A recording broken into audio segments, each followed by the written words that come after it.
Hey, yes you. ilovemelville.live presents Black Friday, an on-air advertising opportunity for your business.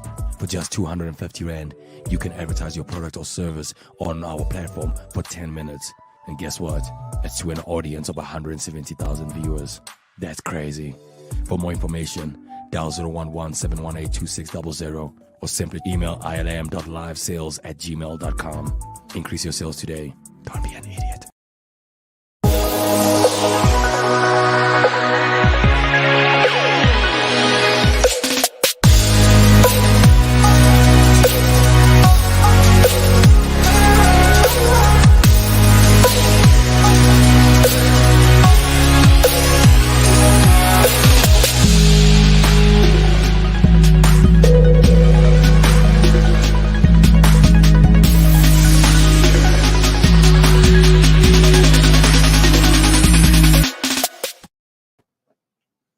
Good evening and welcome to ilovemelville.live.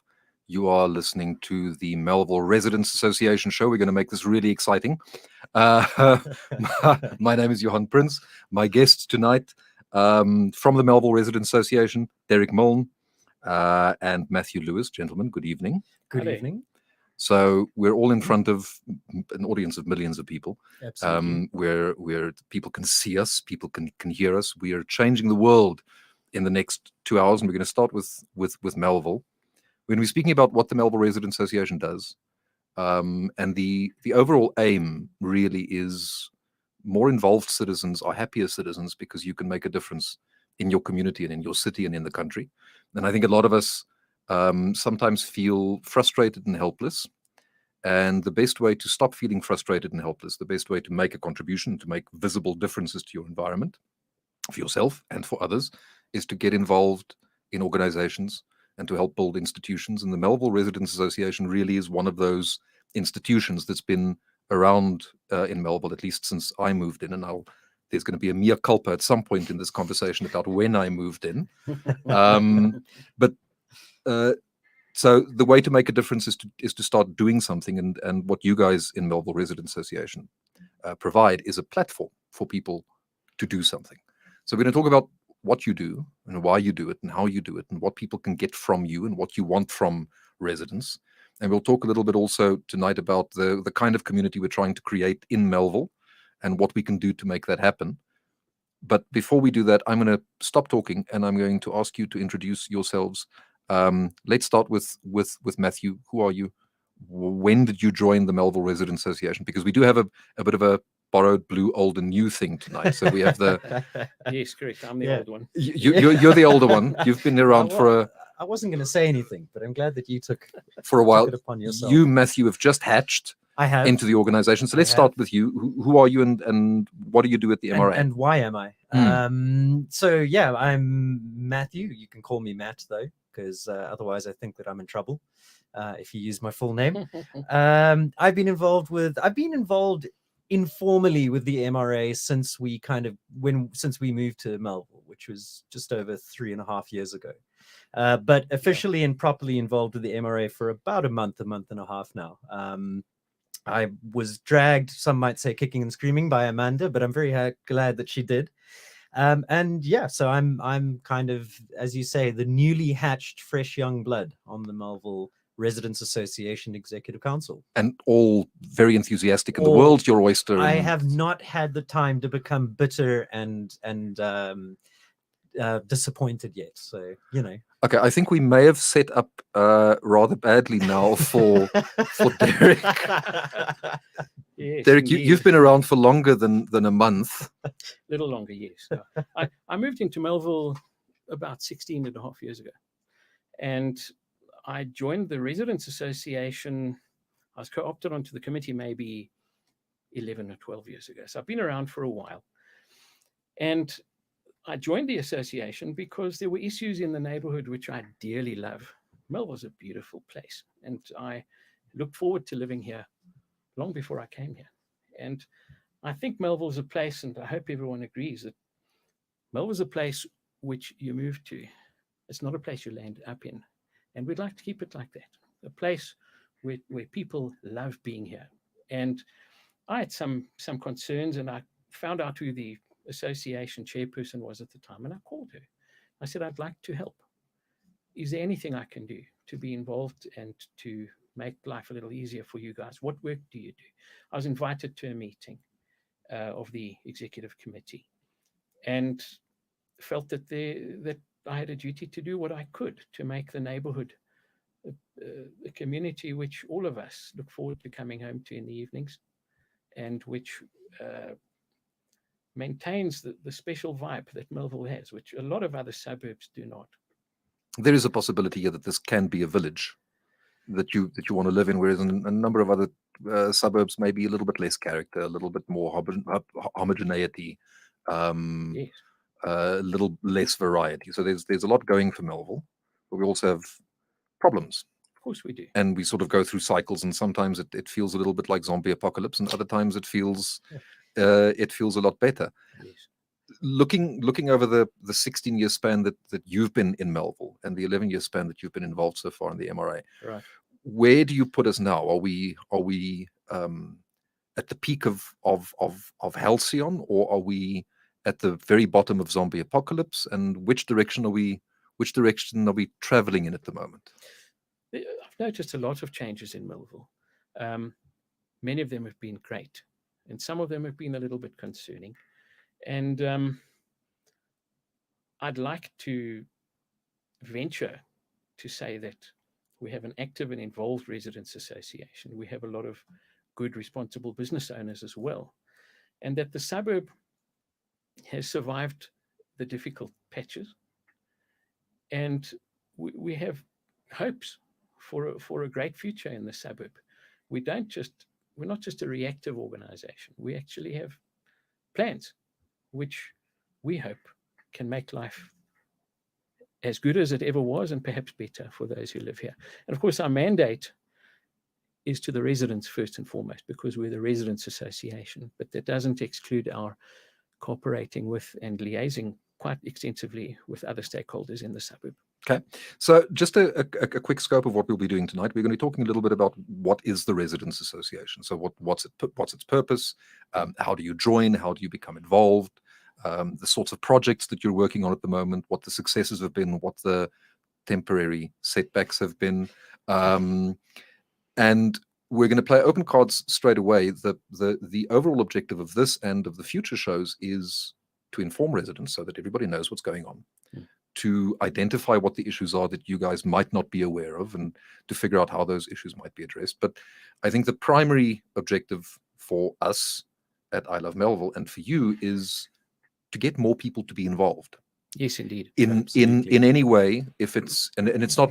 We had a discussion, I think 2 days ago, just setting up tonight's conversation, and I think you guys were quite clear that you're not actually looking for money. Like money's welcome always, Always. but if you had to choose between people's money and people's attention and time and participation, it's the time and the participation and the attention that wins out every time.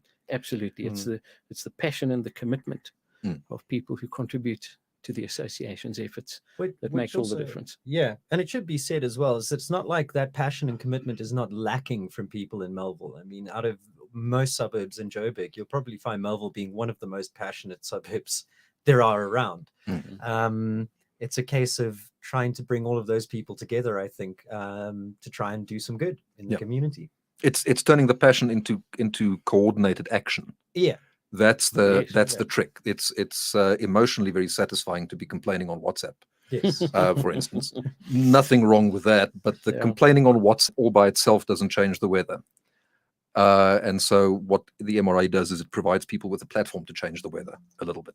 Okay, so that's the main objective. We're trying to lure people in to joining and participating, and also joining and participating tonight. So if you want to comment, if you want to participate in this conversation, obviously while we're live, you might be seeing or hearing this conversation later on when it's recorded, at which point please do not attempt to participate. It's going to be less productive. But if you want to participate while we're live, our Twitter feed is at I Love Melville with an L at the end, so Melville, L-L-E-L. Facebook, you may be watching on ilovemelville.live. There are comments. You're welcome to use them. If you're watching on YouTube, which is ilovemelville.live, also there are comments. You're welcome to use them. At some point, If I don't see the comments, then Tato from next door is just going to be banging on the window to tell me to look down at my comment screen.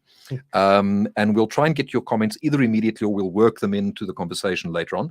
There's also, if you want to send us a WhatsApp, here's the number. It's 066 013 4229. I'm going to repeat that, 066 013 4229. Amusing gifts are welcome, even if we don't refer to them directly as part of the show.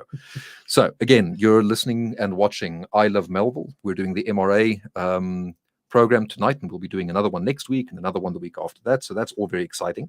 And we really do invite participation. So let's start with the basic stuff. What is the M.R.A? Is it a company? Is it a Section 21 entity? Is it simply an association? And what's it for? M.R.A it's an association. We haven't registered as a Section 21 company, for instance. We're an association made up of volunteers. The main membership of the M.R.A is made up of residents of Melville, many of whom are automatically members of the M.R.A because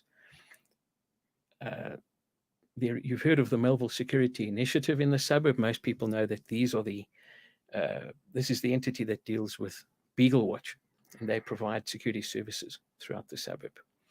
Anybody who subscribes to Beagle Watch's security services does so through the Melville Security Initiative. And a small amount of money from each monthly subscription goes towards the M.R.A's funds so that we can actually implement some of the plans that we have. And every subscriber is automatically a member of the M.R.A. For that reason, there are probably 700 odd members of the M.R.A in Melville at the moment. And that 700, that's all security initiative members. Pretty much. Membership has always been open to and is also subscribed to by non-members of the people who don't subscribe to Beagle Watch. It's a small annual fee, and you join that way. That's how I joined in the beginning. So let's everybody's a little bit pushed for cash. So I believe that the contribution you get through the Security Initiative is 18 Rand a month. It's about 18 Rand a month per subscriber per month. And a subscriber would be a household generally. You wouldn't Yes. subscribe individually multiple people. It would be a household residing in Melville. And then if you do the direct subscription, not through Beagle Watch and the Security Initiative, it comes down to a similar sort of an amount. It used to be about 300 Rand a month, and we've decided to reduce that somewhat to make it easier for people to join. All right. Sorry, How many a year? Yeah, so Yeah. it comes down to sort of roughly 18 Mhm. Rand a month.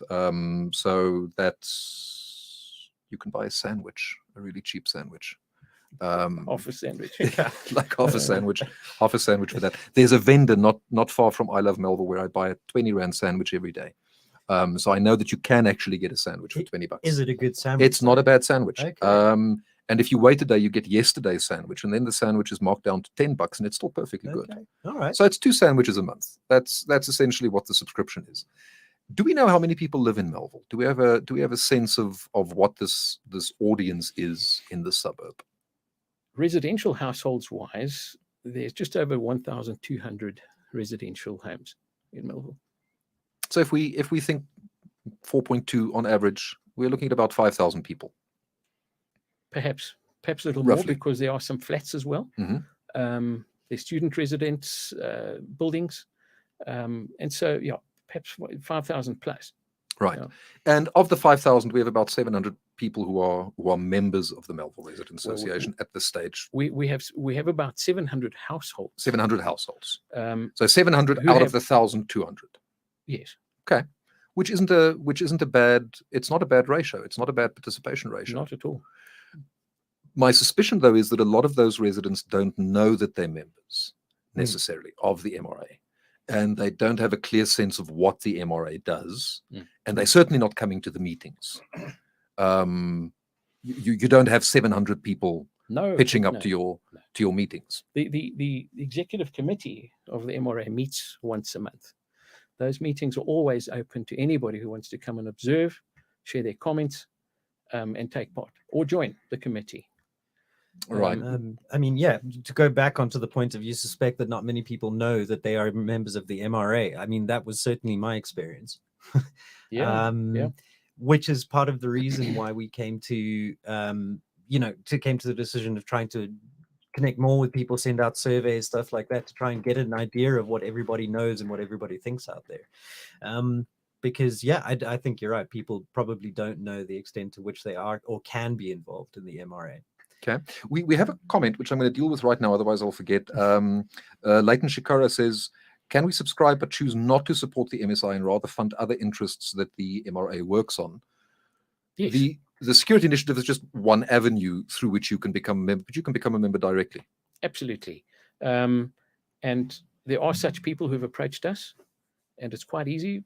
We give them the banking details, that we ask for their private details as to how we can contact them, what the email address is, and so on, so we can stay in touch. Yes, and they then join as members who are independent of the MSI. So a lot of people throughout the neighborhood choose not to use the Beagle Watch as a service provider. There's absolutely no bar to becoming a participating member in the M.R.A. in those circumstances. Okay, so just a quick step back. You had an issue, Matthew, with a neighbor, and the environment was getting a little bit negative for you, and that's sort of the thing that prompted you to join initially. In your case, it was a concern with crime in the neighborhood. Yes, it was. Is that how it generally works? Is somebody develops a specific issue that just keeps bugging you to the point where you feel moved to action, and that's why people join initially and become involved? Or, is it your experience that people have a general sense of civic duty and want to contribute in some sense and then become involved? Or is it a mix? What do you think, Matthew? It's an interesting question, actually. I think that it would probably be a bit of a mix. You find that people kind of get involved based on whatever their interest is within the community. So Dale, for example, who's a member of the executive committee, is really into the heritage of Melville, so runs the heritage portfolio and all of that kind of stuff. Obviously, security always is, and probably always will be for a while, quite a major concern of the community at large. Obviously, as well, that also tends to get dealt with more by the MSI and Beagle and all of that kind of stuff, which we are happy to facilitate, though, as well. But yeah, I think that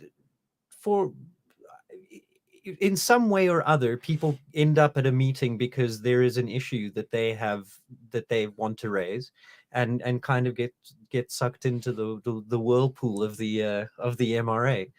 And I think that 8 or 9 times out of 10 at the moment, those issues are probably around security or some kind of social issue within Melville.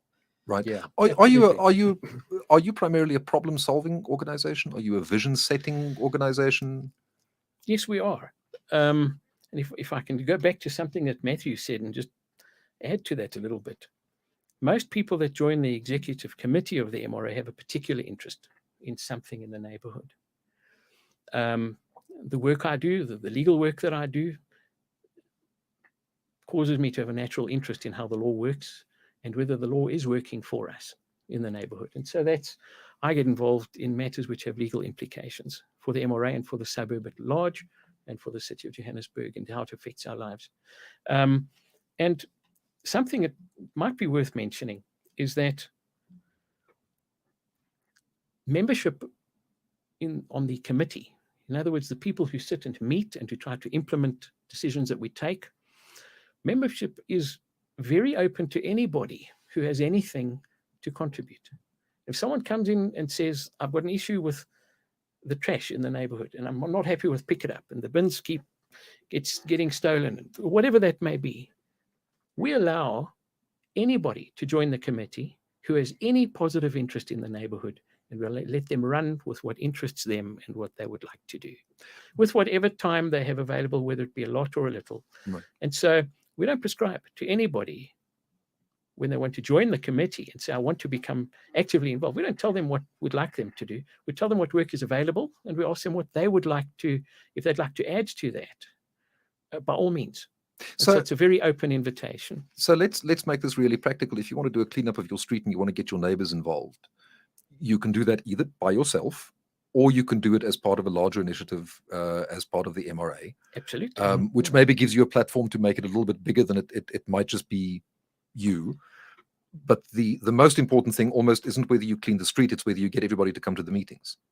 It's whether you're able to organize people into action, as opposed to just thinking about the action or talking about the action on WhatsApp. Yes, I believe that collective pressure and collective action is often far more effective than one person saying, I'm happy with this and unhappy with that. So one of the things we try to do is to coordinate people, link people together to see that what they're concerned about is shared by lots of other people.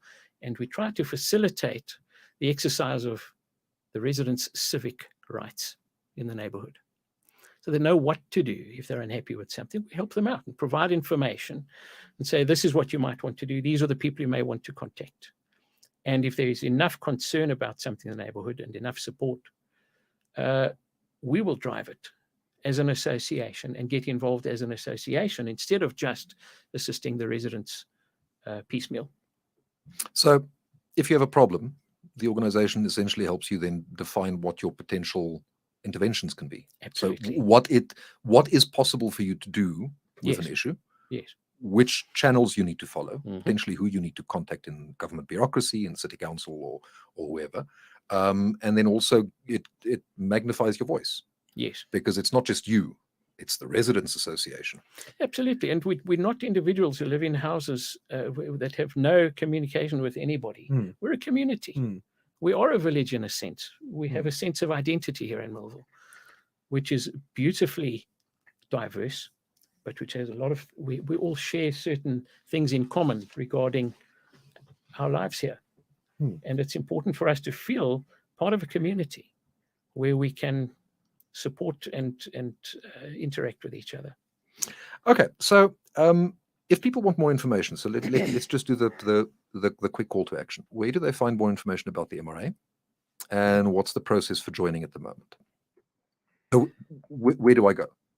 So the best place to go at the moment would probably be the I Love Melville website, to which there are links for the M.R.A, as well as the MSI and all of the rest of it. Well, thank you for plugging my website. Not .live, .co.za. The other one. But you've got a link on .co.za as well, don't you? So, I do. So there you go. While you are, so you can either come to our website, you can go to the ilovemelville.co.za website. Links are there. Links are there. If you are not involved at all or don't have any idea of what the M.R.A is or does, please do the survey first, because it'll give you some information. You'll be able to kind of pick out what's important to you. At the end there's the opportunity to add your contact details to let us know if you want us to keep in contact with you, if there's something you'd be interested in doing. So, and that we are busy actively gathering feedback on now. So it is very much a thing that we are keeping an eye on. And then, so that would probably be the best way of actually putting your hand up at the moment is through the survey. Right. And there's also information on when the meetings are, where the meetings will be, and anybody's allowed. You can just pitch up to the meeting. Absolutely. And there's also ask a couple of questions, have a conversation, then see if you want to do something. I think a lot of the committee members over the years have been able to pick up on certain issues which individuals have raised. You look up their contact details and you phone them. And I might phone up and say, hello, Linda, I'm Derek Milne from the Residents Association. I've seen your comments and I understand your concerns. I invite you to one of our meetings to see how we can assist you and to let you know what we're doing about your and many other people's concerns on the same topic. I've done that a number of times, and I think we're all active in trying to persuade people to come and see what we do and to join the effort. And even if it's not something you are doing, it's what the options are, what Absolutely. could potentially be done. Yes, if we had the resources. Absolutely. Yeah, look, I mean, we're trying not to have any ego about it at all. So, you know, if somebody wants to come in and say, well, I don't think you're doing that enough, fantastic. Okay, we can look at that. But we also do need the help in looking at whatever that is.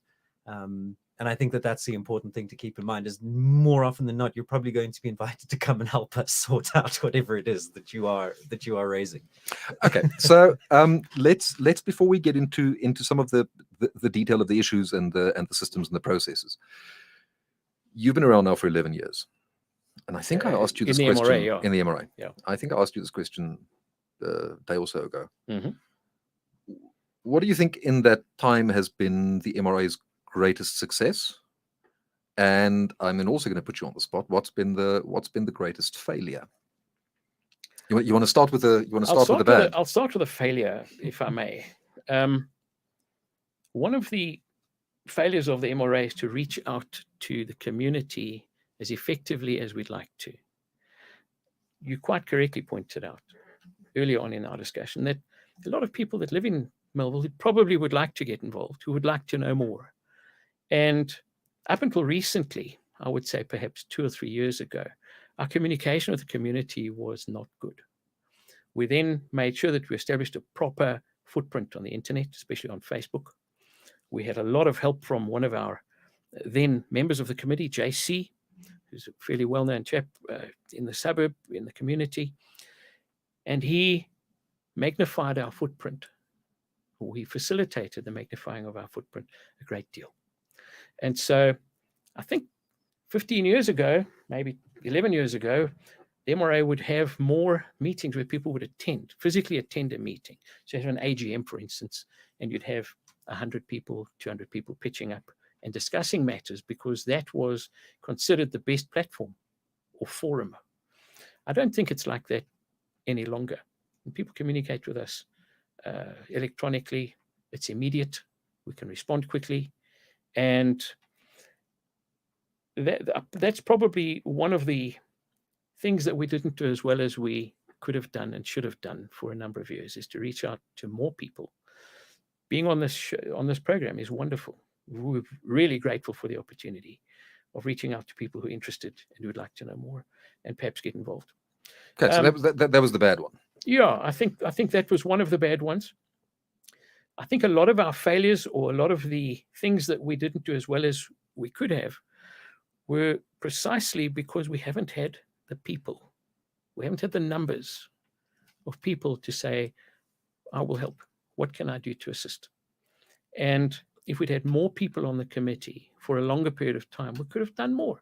And you quite rightly said, it's not really a fundraising issue that we have. It is getting people to commit their time, however much or little they have. And if that were to be solved, normally what happens is we have an AGM once a year, and you'll have a number of people who put their hands up and say, I want to be involved on the committee. And you have a big meeting after the AGM with like 15 people coming along, and 2 months later it's down to 10. And the reasons vary. Life. Yeah, it's life. And but I think that we have an attrition rate with people on the committee. There have been many times where I've wondered whether I'm too busy to involve myself on the committee and to perhaps not be involved any longer. I've kind of stuck it out to make sure that I can do what I can, and so long as I'm forgiven when I'm not around and I'm not available to help. Mm-hmm. I think a lot of it can also, go down to frustration, right? I mean, it can be incredibly frustrating to have to deal with bureaucracy that doesn't necessarily always be as helpful as you would want them to be.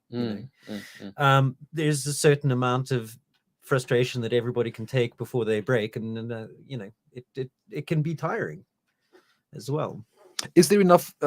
You haven't addressed the big success so far. We might need to get back to that. But is there enough progress in terms of the issues that you're dealing with to give you that feedback, that sense of this is worth doing?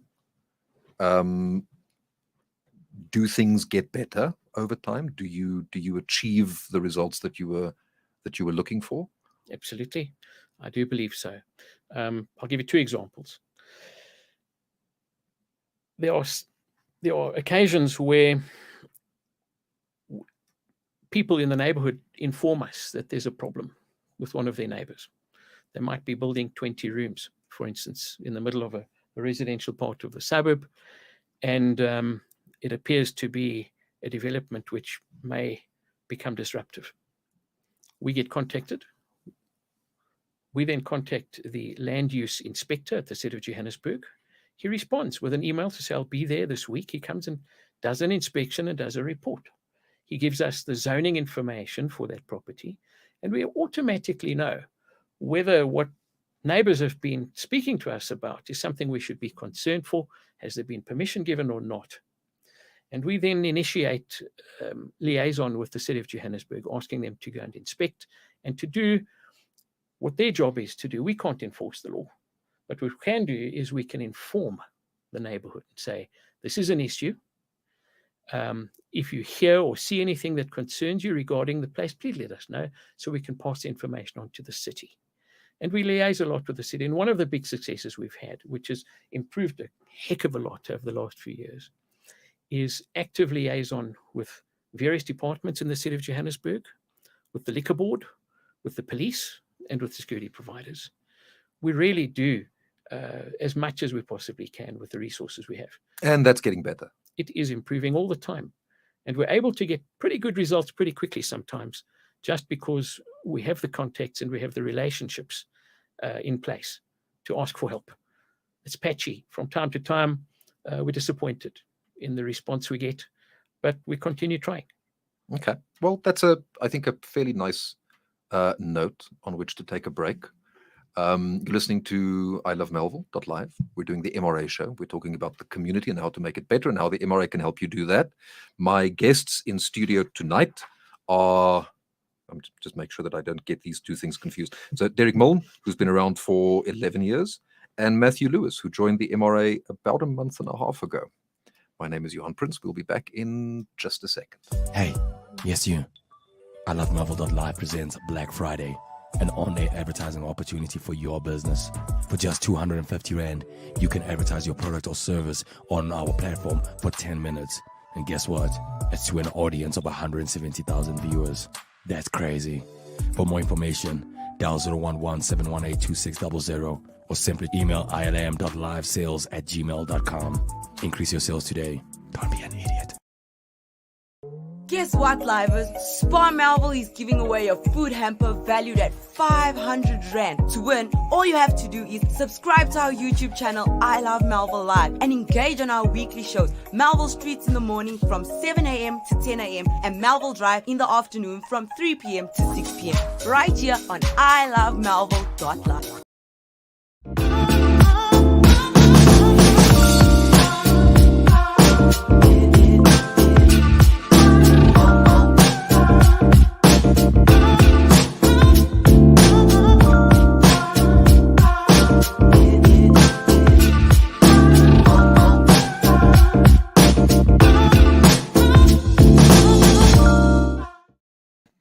And we're back. My name is Johan Prince. You're on ilovemelville.live. It's the M.R.A Show, where we talk about how we take over the world, one suburb at a time. Exactly. If you want to participate, please do. Twitter, I Love Melville with an L at the end.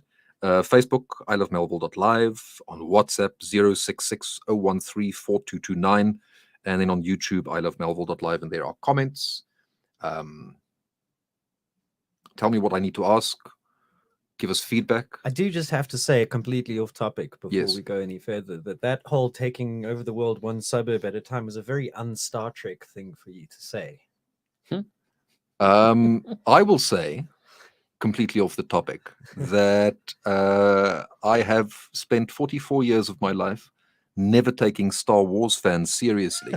And I'm not about to change now. Touche. So, speaking of 44 years, I've been in Melville now for 20 years.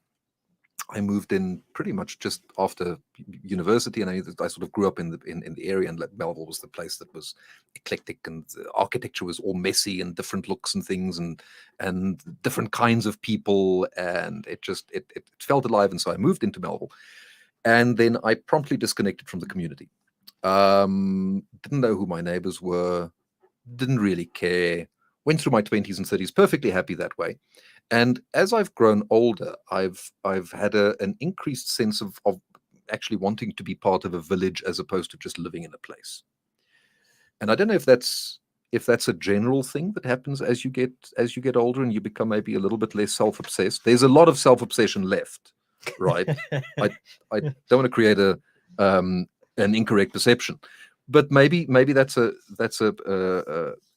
issue of age. I think the sense that I'm getting is that quite a lot of people want to be more involved in their communities and maybe don't know how to. I've never ever been to an M.R.A meeting. I have from time to time complained about issues to the M.R.A, but in the 20 years, you've managed not to get any participation from me whatsoever. Well, so there's my mea culpa. Is that do you agree? Do you think that there's a hankering? That's a nice word. That there's a hankering for more community involvement? I think Or do you so. think that people are isolating, or is it a different strokes for different folks kind of a thing? I think that if you are a resident of Melville, then community is probably something that counts quite strongly for you. I mean, I grew up in Fourways, but back when Fourways was, before Monty was a thing, or but there was never ever the sense of community like there is in Melville. And the architects call it a sense of place. Yes, yeah. It's almost like Melville is less of a place and more a mindset. And I think that is very special to a lot of people, and they hold it very dear to their hearts. And a lot of people are really, really invested in seeing Melville work, because that kind of that villaginess within this concrete jungle is a really valuable thing that I think once people experience that, it becomes something very much worthwhile holding on to. So the reason I'm sort of going in this direction is it's not just I have a zoning issue, or somebody selling what I'm absolutely sure is not sugar on the street corner, and I'd like somebody to make that stop. You're right. It's not only participate, know your neighbors because there are problems to solve, but there's also participate, know your neighbors because you get to know your neighbors. Yeah. You get a sense of being bound and being involved in a community as opposed to just floating around. Absolutely. Yeah. I mean, that's the main reason why I joined the M.R.A, is to drive more of like what I like to call the happy clappy initiatives. Right. The kind of the things that increase that sense of community and make people love being here. That puts Melville even further up on that list of the most wonderful suburbs in the world, or whatever the title was on that list. Yeah, we what was that? Time Out? Was it? Time Out, yeah. We were voted us twice now, 2 years in a row. One of the top 40 coolest neighborhoods in the world. Yeah. Here we are. I think we were 44 this year. Yeah, if I'm not mistaken. We've gone up. Yeah, well, I don't agree with their rating system. I mean, I'm happy with the vote. I just think we should be higher up. Also because it's obviously good for property values. Speaking of property values, you don't have to be a property owner. It's not the Melville Property Owners Association. No. It's the Residents Association. Yes. So if you live here, you work here, you spend a lot of time here. What's that line at which point would the M.R.A say, you know what, you don't actually qualify, or are we and I don't say this in the religious sense, but a Catholic organization it's for everybody. Where's that line? Is there a line? I think there might be some considerations which would help. For instance, if you own a business in Melville but you don't live here, and you want to get involved with the M.R.A, what do we do? How do we take that? And on that basis, we would say we would welcome your participation on a project basis, even though you may not be eligible to join the executive committee, or you may not want to because you're not a resident. You may have other concerns and other things to offer. And so we're not really that sticky about it. We never have been. The more help we get, the better. You don't get the nuclear codes if you're the chairperson of the Melville Residents Association. So. No, and I've been a co-chairperson of the Residents Association in the past. The role of the chairperson really is to coordinate the meetings, to make sure the meetings run properly, and make sure we get through our agenda, and make sure people are accountable for the follow-ups that they said that they would give us. in the meeting so that it runs well and smoothly. The chairperson isn't the boss of the association. It's not the person with a casting vote, even. So we've resolved to have a revolving chairpersonship over the next year or so that every 3 or 4 months, somebody else will have an opportunity to chair the meetings. And that's a good thing in a way, because there's no single person that gets eyed by the community as the M.R.A chair. Who do you think you are? Who do I think? Yes, exactly. Because there must be some of that as well. Some people who don't know how the thing works goes, oh, you're the chairperson of the M.R.A. You must be the ultimate busybody. Yeah, people can think that if they like. It's fine. We get all kinds of comments, mostly good, but some are not great comments. I suppose we have to look carefully at what they are and see if they can help us improve. Now, there's a Melville Merchants Association as well. There's a business association that you can join. So if you're a business person, you work in the area, you don't live in the area, then maybe that's the place for you to start. Yes. Okay. So just before the break, we were talking about your biggest success. So you said your biggest failure, the thing that you would want to fix the most, was just be more visible and be able to get more people to participate. Yes. Biggest success, the thing that you're most proud of so far in the 11 years. I think that we have some ongoing small successes instead of great big events, which are successes.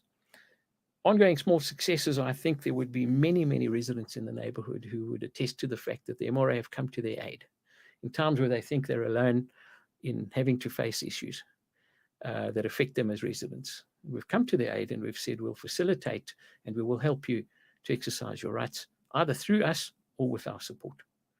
And I think that we've done a very good job in identifying individuals who require our assistance. Another thing, the way we work is a success in and of itself. If you were to ever come to one of our meetings, you'd realize that we have a heck of a lot on our plate. And we do very well with volunteer time. None of us takes a cent from any of the income that we have. We don't even spend money on refreshments, for goodness sakes. Not even sandwiches. No, not even those 18, 20 rand I was sandwiches. Say, although now that we know that there are 20 rand sandwiches available. 20 rand sandwiches. But we get stuck in once a month and we say, right, what's happening in your portfolio? Last time you told us this, how's it going? Do you need any further support? Are there any developments that we need to know about? We take decisions and we act on them. And those meetings, I've had a number of people attend those meetings saying, I can't believe how much you guys do with so little time. And so I think the success is how we manage our time and how much we get involved in issues which affect the neighborhood and specifically the residents here. No disrespect intended, but it wasn't like that always. Of course, we got involved. Of course, the committee had very important work to do, and it was taken seriously. But we just seemed to be more fluid. We seem to understand the time constraints we all have, and we try to do the best we can. And also, 90% of the work the M.R.A does is in between meetings. It's not in those meetings. Those are really just to make sure we touch base with everyone and stop taking know what we're doing. What's happening, where we're going. Correct. And there's no point in holding meetings where all you do is you apologize for not doing what you said you do the last time, and you undertake to do what you know you're not going to do the next time. There's no point. If you wanted to do that, then there's a whole career in politics open for you. Yeah, indeed. Exactly. So the meetings work well. We've got people who are more familiar with their portfolios than in the past, in many cases, not all. But we have people who run independently of us with their own portfolios, and they do really well. There's something exciting about that. I just want to take a quick step back. So we talk about issues. What are the sorts of issues that generally you tend to be dealing with at the moment? In no particular order. Okay. What are the sort of problems and hopefully also once or twice of opportunities that people are asking you to look at? So, I mean, we're seeing a lot of concern around the homeless population at the moment in Melville, derelict buildings, places that are being left it to rack and to ruin, essentially. There's been concern over some aggressive types trawling up and down 7th Street. So a lot of it does tend to focus around safety and security, as we mentioned before.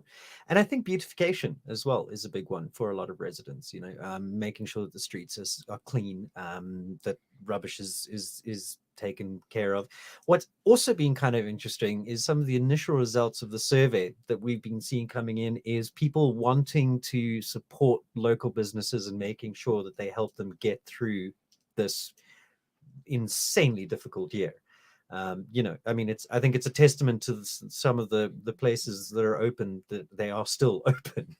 But I think that kind of exemplifies the mindset of a lot of residents in Melville, is that they want the suburb to flourish, and they would like to see as much as they can do, And in a sense, it's not about whether that's because you're a good person. It's also self-interest. You want to maintain and build an environment where you can live comfortably, and where if you have an investment, your investment is protected. Absolutely. So what your motivations are almost irrelevant. We're all in this boat together. Well, we certainly don't want 7th Street full of derelict, abandoned buildings, right? So yeah, as you say, we are all in this together. All right, so derelict buildings, homeless population, general beautification, garbage. What about things like electricity bills and water bills and disconnections? How high up is that on people's priorities at the moment? I think it's very high up, and it's one of the other things that we would have mentioned, is that service delivery from the city of Johannesburg is patchy sometimes. And there's a great concern with people who may have account queries, who may have been disconnected, for instance, and who don't know what to do. Bridget Steer, our ward councillor for ward, I think it's 87, which includes Melville, is very proactive herself, and she assists a lot of people with information as to what they can do regarding service delivery from the city, whatever department it may involve. But we are very actively involved with that as well. We've contacted a number of people, for instance, who complain that they've been disconnected, and we ask questions like, did you receive a 14-day disconnection notice delivered to your gate? If you haven't, the disconnection is not lawful. And this is what you can and should do. These are the people you should contact to make sure that you have the time to resolve the issue without sitting without the electricity and sometimes without water, which is very alarming, that the city feel that they can sometimes disconnect the water supply to a residential home. And so we provide information to people as to where they stand in regard to their relationship with the city and what they can expect from the city. We do that on an ongoing basis. And that by itself is quite empowering, to know what your rights are, who you should be talking to, how to do that, what to expect, what the timelines may be, where to appeal. And in that sense, the M.R.A is advisory and also just a resource of knowledge. Yes, and we're not the only resource of knowledge. As I said, we must recognize a number of other individuals who do exactly that. And it doesn't matter in the end which forum you complain to, provided there's a positive response and you get the help you need. But the important thing is you have no magic wand. So the M.R.A is not, as a rule, going to make the problem go away. Well, you'll be surprised. I think there's some results that we've been able to achieve where people don't know how easy it is to get things done. Sometimes it is easier to get things done than people think. Sometimes it's much harder. And sometimes you have an immediate success. Depends. I can pick the phone up and speak to individuals at JMPD, for instance, and say there's an issue here. I'll give an example. There was a really, really noisy party at a house a few blocks away on the one weekend. Residents had no clue where it was coming from. I got in my car and found the place and liaised very effectively with the SCF in the neighborhood. Mm-hmm. They in turn liaised with the JMPD and the police, and within 20 minutes, it was over. People asked to please go home. The curfew had started, and it was quiet again. And there were a lot of responses from people saying, wow, that was pretty quick. And sometimes it's just a phone call. Other times it's lobbying. It's writing letters to various people, waiting for responses, pressurizing other people to get them to do their jobs. And so it's patchy, but we do what we can. And sometimes we have some very quick and gratifying results from our efforts. Has that been your experience so far, Matthew? That things happen? Yeah, I think that's that can be very true. Sometimes it is a case of, oh well, that was easy, and other times you're sitting there for a year and a half later, still banging your head against a wall trying to get something resolved. And I think that's where a lot of the frustration can be bred as well. Why, if you got it right that time, why can't you get it right this time? Kind of thing, I think that it comes back to the same old story of the more people, the more resources, the more time, the more success. I think at the end of the day, So yeah. I think it might be interesting to talk about institution building and what it means to build an institution towards the end, because that finally is what you're trying to do, right? Is you want to get to a point where this thing is self-sustaining, so that it doesn't require just you guys, so that the organization can live in perpetuity and gradually improve the environment. Let's just talk for a second about those specific issues. So things like the increase in homelessness and the visual impact that's having in this suburb as in other suburbs. People leaving properties to decay. What sorts of rights do residents have in situations like that? How do the fact that I do not like to see homelessness and I would like homeless people to just magically disappear, that doesn't mean that I'm entitled to demand that. No, certainly not. One has to take a sensitive and very sympathetic approach towards displaced persons.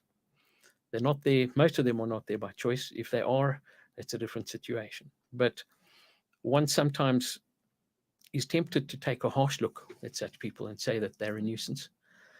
They're there because sometimes that's all they can do. That's all they can manage. They have nowhere to go. And so it's against that background that we try to liaise with the ward councillor, with JMPD, with Home Affairs, who have displaced persons office to deal with these sorts of issues. And over the last couple of years, we've certainly had interaction with those bodies and those individuals to see how best to manage the situation. And it's a hot topic. A lot of people disagree on it. And we have to remain neutral. Understand, we're not a political party. We cannot take the law into our own hands. We have no right to do so.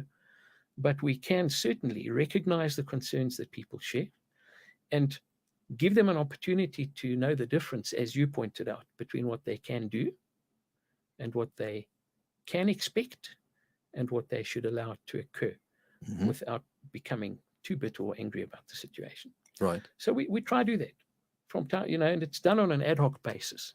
It's not like an education program where, we have a whole lot of information which we put out on the website or on our page where people can go and swat up on their rights. We don't do it that way. But we do help on an ad hoc basis. And there are lots and lots of things happening in Melville on an ongoing basis where we provide people with useful information so they can exercise their rights as citizens and as members of our community. An example I gave you earlier was perhaps if there's a property that's being developed which is concerning the neighbors, we'll find out for them. We'll get back to them and say, this is what we found out about the property. This is what we've done so far. Someone's going to inspect the place. Someone's getting in touch with the owners. And the city will take whatever action it deems necessary. And we may prod, and we may encourage that they do it quicker because they're people who are really concerned. But it's up to the city. We can't do it ourselves. Another example you mentioned yes. in our previous discussion, liquor licenses. Yes, correct. Applications for liquor licenses, for yes, instance. There are over 40 issued liquor licenses in Melville at the moment. This is a relatively small suburb. 40 liquor licenses is a lot. If you compare it with the number of liquor licenses in Parkhurst, for instance, down the road, we have a far denser spread of liquor licenses here, probably at least twice as dense as Parkhurst. And an application for a liquor license And the decision as to whether to grant a liquor license or not does have far-reaching effects on the immediate surroundings. It does. Either real effects or potential effects. And so when there's, So let's just contextualize that. It's fine if there's a cool new restaurant opening 4 blocks away. You just don't want them right next door. well, the business node and the residential node are right next to each other. And I'd be the first to admit that there needs to be a degree of tolerance between neighbors who have different reasons for being there. It's obvious. People have a right to earn a living. They have a right to run businesses and provide for their families and their employees' families. We understand that and we accept that. And at the same time, what we do expect is more consideration. We expect more abiding by the laws, which are there and which are designed to help us have a harmonious community, even where people are close to each other but have different purposes for being there. That's why there are laws. Laws are there to try and create harmony and to make sure there's a sense of order and to make sure that people are responsible towards each other and considerate. But it comes down to mutual respect, which means you need Absolutely. mutual understanding, which means at some stage you have to talk to each other. Yes, indeed. And if there's an application for a liquor license, for instance, the M.R.A keep a very close eye on the government gazette to make sure that every application which is published is noted by ourselves. We get hold of the liquor board. We say, please give us the details of the application. We want a copy of it to see what these guys would like to do with their liquor license if they granted it. And in most cases, we actively engage with the people who apply for those licenses. Speak to them and say, what are your plans? This is what the place used to be. Now you're going to move in and you're starting up something new. What are your plans? We'd like to make sure that the residents of Melville support the businesses that are here. We need each other. We really need the businesses to be part of our community. And they need us to support them. And so it would be silly never to speak to the business owners. But in respect of liquor licenses and specifically, we try to engage with the people who apply for liquor licenses, ask them what their plans are, and see whether we can influence them to make sure that the kind of liquor license which is granted with conditions that protect the immediate surroundings of that premises, to a certain extent at least. So we say, well, what are the trading hours you'd like to have? Do you want to have this type of restaurant, or do you want to have that? Can we share our concerns with you, which have been echoed with other businesses in the area, and ask how would you manage that? And come to an agreement on these are the terms on which we're going to be applying for this liquor license. These are the rules that we agreed to abide to. We try to do that, but we never try to prescribe to a business owner as to what we think they should be doing, because then that's just being a busybody. What we can do is share real concerns and real feedback we've received in the past and say, how would you like to manage that? Do you have a plan? And if we get a positive, responsible response, then there's every opportunity for us to not oppose that application and allow it to go through without any quibble from us. But there are sometimes other applications which concern us a little bit, because there might be in sensitive parts of the area where there have been complaints before about a previous business close by.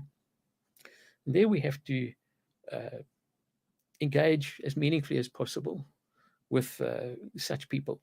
Sometimes people who apply for liquor licenses don't want to talk to the M.R.A. They have nothing to say to us, or our discussions stop. They say, we're not talking to you any longer. We'd rather go through our attorneys for the liquor license or whatever. And it's unfortunately a little disappointing when we can't carry on the dialogue. Let's just get a sense of proportion of people who apply for a liquor license, for instance, or businesses that you engage with. Mm-hmm. Constructive attitude, from what percentage would you say? Sometimes the attitude changes from bad to good or from good to bad. But essentially, I would say there's an element of constructiveness and consideration from at least half of the people who apply for licenses. And then of the other half, the people who may not want to entertain concerns, who may not want to entertain dialogue. How much of a pain can you be to them in terms of their process? Well, there have been applications in the past where He says So this where with such a applicants have been- straight face. I know. He's being It's- so it's very impressive. Yeah. There have been applicants in the past who have elected not to engage with us, even though we've invited some dialogue and discussion to see where we can get. If it's viewed to be a potentially disruptive element that may be introduced into that part of the suburb, because of the location of the place, for instance, or because of the type of business which that particular applicant runs elsewhere. And sometimes we always check the applicant out and say, what other businesses does this person run? Does anyone know about them? And in those instances, what we might do is lodge an objection on behalf of the Residents Association to the liquor license application, which we are very hopeful we will withdraw with further dialogue. Right. And we do that. The reason why is that there's a specific time frame within which you can lodge an objection to a liquor license application. If you miss that, it's just about over, unless you've got an excellent reason for having missed it. There's only a short time frame within which to object. And we announce that there are liquor license applications afoot. And if anybody would like to know more about it, here's a copy of the license application, which you can access, read it, and decide for yourself whether you'd like to object or not. We often object to liquor license applications only because if we miss the time frame, if we miss the deadline, it's over. So you can't not object and then decide to object later, but you can do it the other way around. You can object and withdraw your objection. And in many instances, we have done exactly that. We've spoken sometimes very short period before the application or even during the application hearing process. We're encouraged by the liquor board to say, why don't you speak with these guys? You're almost on the same page. See what There's you can one agree. little niggle. Let's see if you Yeah, can. Absolutely. See if you can agree.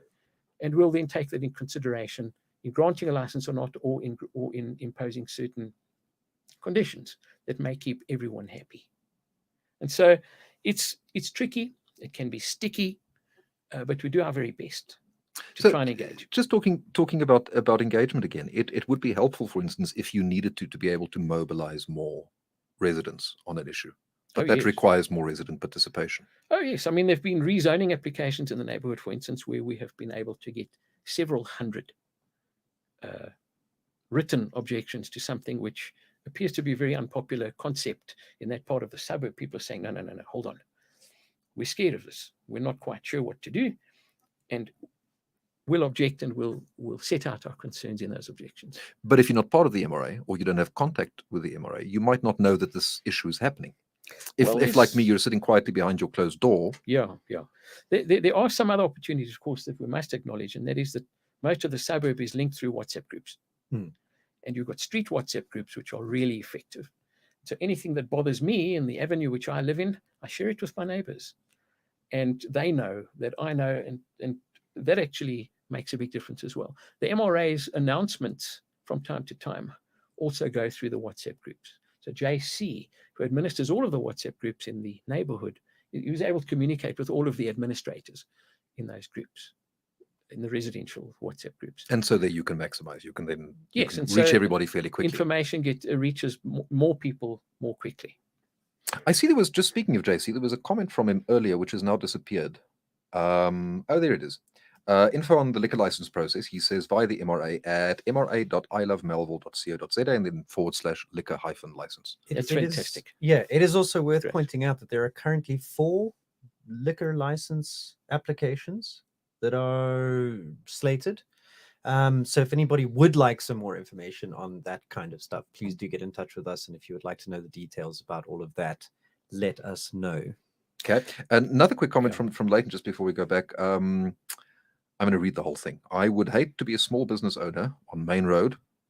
I'm a business owner on Main Road. Trying to contend with the pavement pop-up shelter, trying to get traffic through to your shop, or spontaneous shoppers pulling over to shop on the road. Tenants need to pull together and fight against the issue. The issue of the homeless guys is detrimental to the landlords and small businesses in the long run. So that sort of takes us back to the general sort of visual feeling of some areas. And maybe we'll get back to what can be done about that in a second.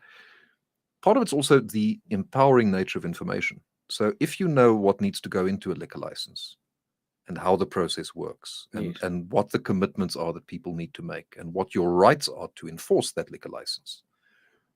If you're a neighbor, you know what your power is, and you can then stop worrying about the things that you can't do. My sense is a lot of people tend to complain about things because they have the sense that there is nothing that can be done, that everything is out of control, that the thing that's bugging them is indicative of just a general slide and deterioration, and you end up in zombie apocalypse. And one of the benefits of participation is you guys have the experience to say, look, of the 5 things that you have an issue with, 2 things you need to accept. But the other 3 things, here's what you can do, and here is how. Well, I think it's also a case of through participation, you also become your eyes are opened to the realities of the situation, right? So, I mean, my initial reaction when we first moved in was we got a mailer from the M.R.A saying that there were liquor licenses and they were opposing them, and this was Y and X, Y, and Z. And my initial reaction was, oh, calm down, guys. Like, And having spent some time and actually learnt about what the implications of those are on a suburb, there is some absurdity involved with the liquor license stuff where... I love absurdity. Talk to me about the absurdity.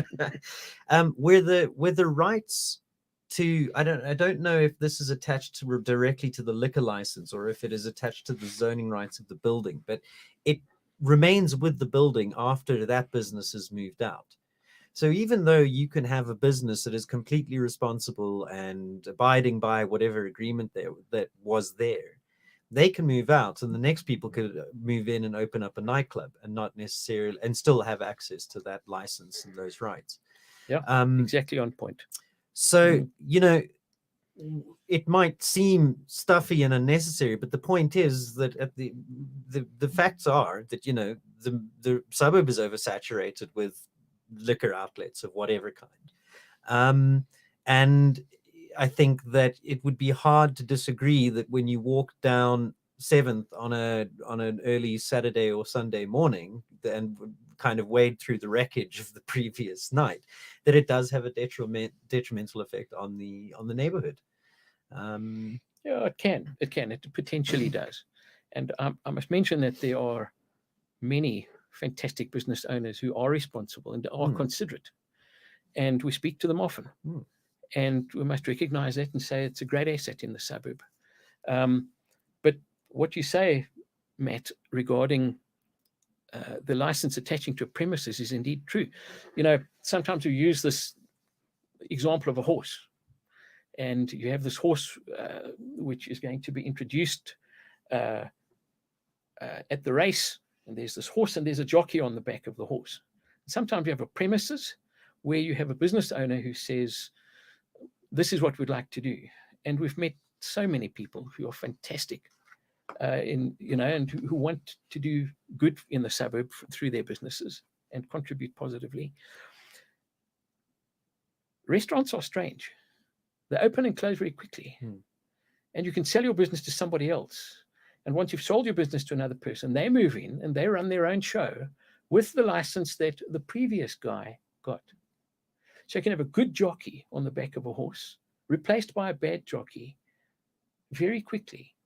And we, as the M.R.A, and neither the M.R.A nor the people who live here, the residents or any other business owners for that matter, can object when a liquor license is transferred to somebody else. It's very tricky trying to stop that process or to slow it down so that we can talk and agree on things. Liquor licenses are pretty much written in stone unless the liquor board decide to suspend or revoke a license for very serious infractions. And that applies to rezoning applications as well. When somebody wants to rezone a property which is, let's say, residential 1 to business 3, because they'd like to run some sort of business there, once it's rezoned, it's done. You can't reverse it. So we've got to make sure that we not only embrace change in the neighborhood as our neighborhood evolves and the needs of the residents and the desires of the residents evolve, also to preserve what's good and make sure that those who are here have some sort of feeling that there's someone looking out for their interests, that their property retains a certain value, hopefully. Their investments are good. A lot of people move here to retire, for instance, or to raise young families. And we try to make sure that the interests of residents are protected and promoted. And we try to do that in a non-confrontational way and by engaging as much as we can with everyone, all the stakeholders involved. But when a property is rezoned, you can have a fantastic owner of that property move out or die or sell off. A business can sell the property off. The new person that moves in has no obligation to speak to us at all. And so it's done. It can't be reversed very easily. And that's why we take these applications so seriously. We're trying to play the long game, not just the short game, to make sure that the future of the suburb is looked after, it's predictable, and that we have some sort of influence in making sure that our suburb remains what we moved here for. You can either be a passive victim of circumstance, or you can be involved. Yes, you can be involved, and everybody has a civic duty to be involved, even if it's making sure that your pavement's clean. You don't have to join the M.R.A to be a good neighbor and to be a good resident or a member of our community. There's so much that people can do on their own. So we're going to talk a little bit about what to do and what to understand about liquor licenses in a Right. second. We're going to talk, I think, about the homeless issue and separately the crime issue. I think in a lot of people's minds that's necessarily linked, but that's not always the case. It's not even mainly the case. And we're going to chat a little bit about institution building and then some of the initiatives which don't have to do with fear and complaining and trying to stop things. I was interested in heritage, for instance. I think there's a lot more heritage in the suburb than a lot of people realize and are able to engage with. So we have quite a lot to do in the last 40 minutes or so of the show. But first, we're going to take a break because I need to have a sip of water. We'll be back in just a moment. Hey, yes you. ilovemelville.live presents Black Friday, an on-air advertising opportunity for your business. For just 250 Rand, you can advertise your product or service on our platform for 10 minutes. And guess what? It's to an audience of 170,000 viewers. That's crazy. For more information, dial 011-718-2600 or simply email ilovemelville.live@gmail.com. Increase your sales today. Don't be an idiot.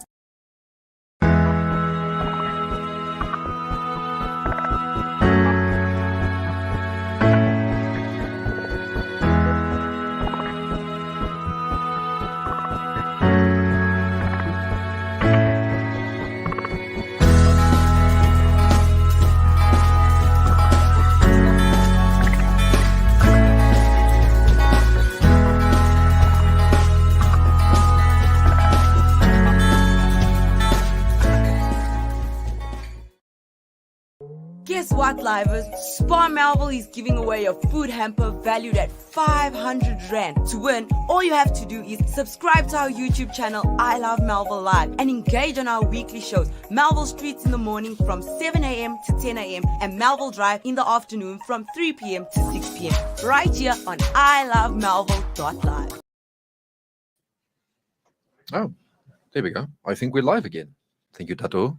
You're listening to ilovemelville.live. You may be watching us as well. If you're watching me in particular, you may want to just go to the audio feed. That may keep the audience higher for longer. My name is Johan Prince. We're speaking about the Melville Resident Association, and really we're doing that tonight because we're talking about Melville and how to create and sustain a sense of community and make this the most popular village in the world. That's the dream. That is the dream. That is the dream. And we can either do that by improving Melville or just hoping that everybody else collapses. There are- it's there are- 2020. I mean, it's Yeah. 50-50 at the moment. It isn't is. It? I mean, It is that kind of year. And I say, as a lifelong fan of science fiction, this has been like a B kind of a role, science fiction, and I really want this thing to get to its climax now. I'm done with this movie. yeah. Guests tonight, Matthew Lewis, Derek Mullen from the Melville Residents Association. Please do participate if you have a question or a comment or a suggestion, recommendation. Twitter, I Love Melville with an L at the end.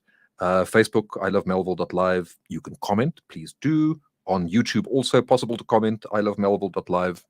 And then on WhatsApp 066 013 4229 066 013. My apologies, 4229. Thank you for the comments and the suggestions that have come through so far. So, people are complaining about homelessness.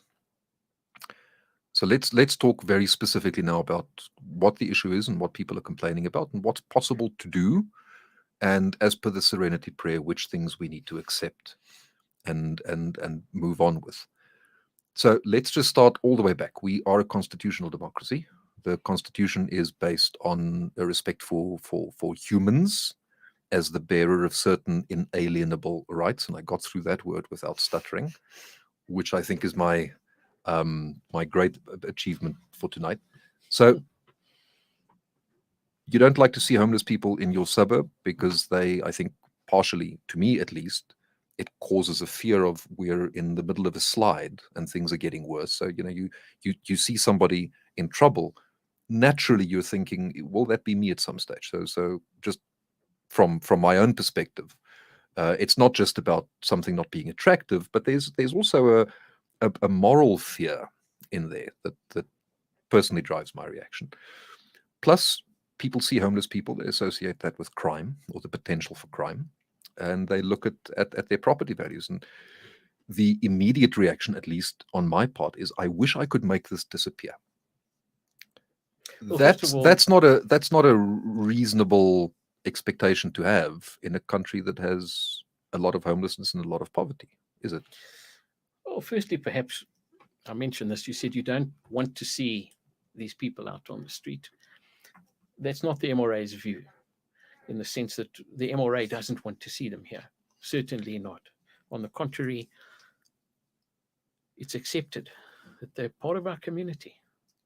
And whether you feel comfortable or not comfortable with it, they are part of our community. They've come here recently, perhaps, although I can tell you there's some people that I noticed that I've been driving to and from work have been here for over 10 years. More than 20 in some cases. Perhaps, yep. Yes. And, you know, when one gets a little bit nervous at the robot, I've been hijacked twice.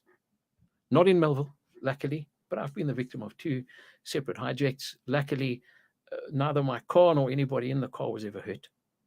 Or taken, should I say. So that sounds a bit odd. But I'm particularly nervous at robots. And I'm nervous when people come up to my window, even if I can see that they don't pose much of a threat. I think I have some residual trauma effects from attempted hijacks on me and my family.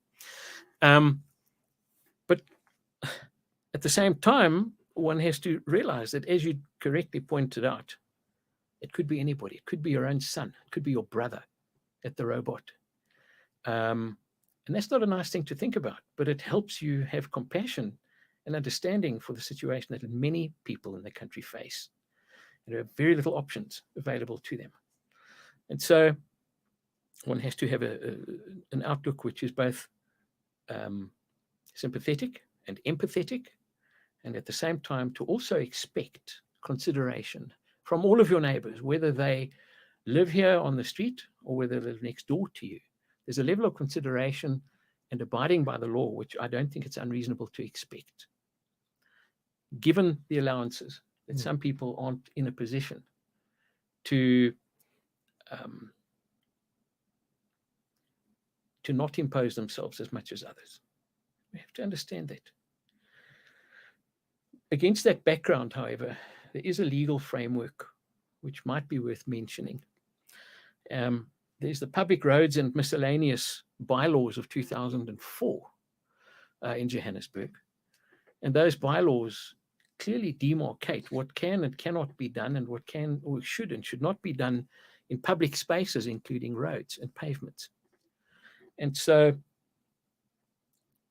if we receive feedback from certain residents that they're being bothered or threatened by people who are regularly here or displaced persons, what should we do? I'm not sure that it's fair for us to do nothing. And so what we try to do is make people aware of the fact that there are certain bylaws which prohibit certain types of behavior on public roads and pavements. The police take a sympathetic look at that as well, and quite often, and usually, in fact, don't enforce those bylaws, but they are there. For example, you can't do anything which is considered to be obscene on or near a public road or a pavement.